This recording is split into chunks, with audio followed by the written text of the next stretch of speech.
You're listening to the Teaching Toolbox with Brittany and Ellie. Join them as they talk all things middle school.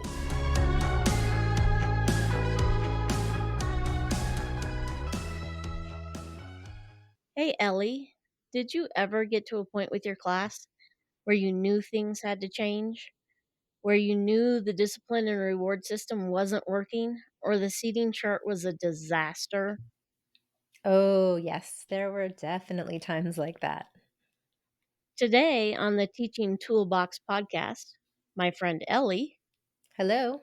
and I will discuss building a positive classroom culture midway through the year when you know the old system just isn't working anymore and you have to start anew. So let's grab some proverbial hammers and start handling this age old problem.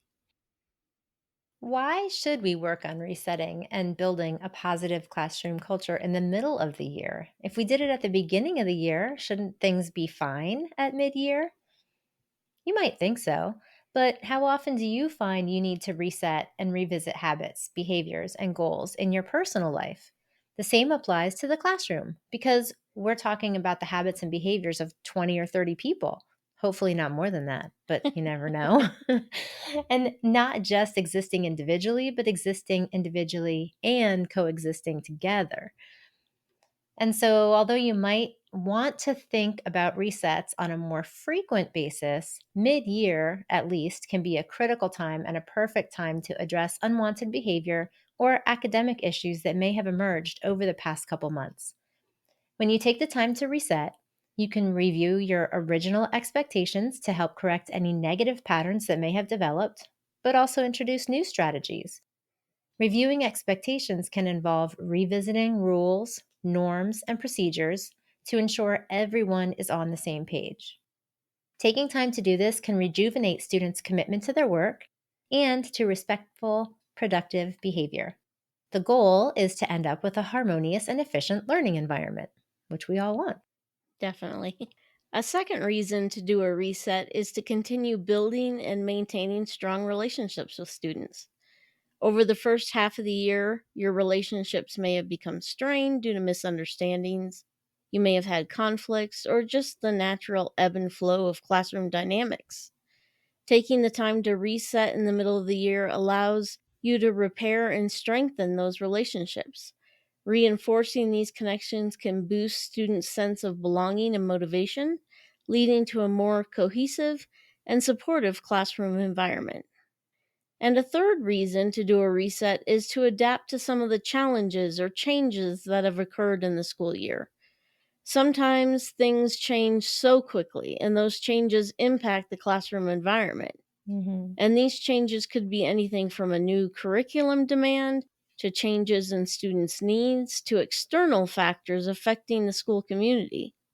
But sometimes in the midst of those changes, there's not a lot of time for discussion or explanation, or time to share strategies for how to adjust to those changes. So, by reassessing and realigning classroom practices and cultures, teachers can be sure they're meeting the students' current needs effectively.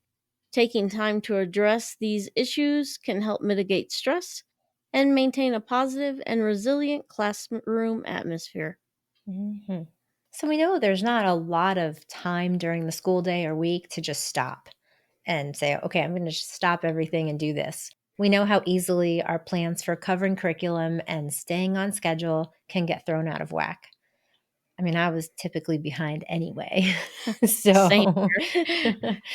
but stopping for one class period to do a reset can actually help keep things on track because the reset can help make the days and weeks run more smoothly and be more productive in the future and maybe kind of help catch you up a little bit because you're not dealing with some of those everyday issues that have started to crop up. What are some quick ways that we can do this kind of a reset? You can hold a class meeting to revisit and revise classroom rules and expectations if needed. You can discuss whether the rules are working, why the rules are important, and how they contribute to a positive learning environment. Students might look differently at the rules now that they've been in your classroom for 4 or 5 months, whatever it happens to be, than they did in the first couple weeks of school. Getting students honest feedback about the current classroom culture can help guide any changes you decide to make. And allowing them to offer feedback helps ensure they feel some ownership over the guidelines. The collaborative approach encourages accountability and mutual respect. Some ideas for relationship building could be team building activities that promote collaboration, trust, and communication among students. These exercises can be a way for students to understand each other's strengths and weaknesses and foster cooperation. These could be group problem-solving tasks, and they don't have to be something like a separate class period as something totally different from your curriculum, but they could be tasks you start to incorporate into whatever you're currently doing in your curriculum. Relationship building could also include discussions about classroom goals and one-on-one check-ins with students. You can take time to recognize and celebrate both academic and behavioral achievements regularly. Create a reward system or a Student of the Week program if you don't already have one to highlight positive actions and accomplishments. This can motivate students to maintain high standards and contribute positively to the classroom culture throughout the rest of the year. You can also implement mindfulness and reflection practices. By doing mindfulness exercises such as deep breathing, short meditation sessions, it helps students manage stress and improve focus. Additionally, encourage students to reflect on their behavior and learning through journaling or group discussions. Reflection helps students become more aware of their actions and their impact on others, promoting a more thoughtful and considerate class atmosphere. Mm-hmm.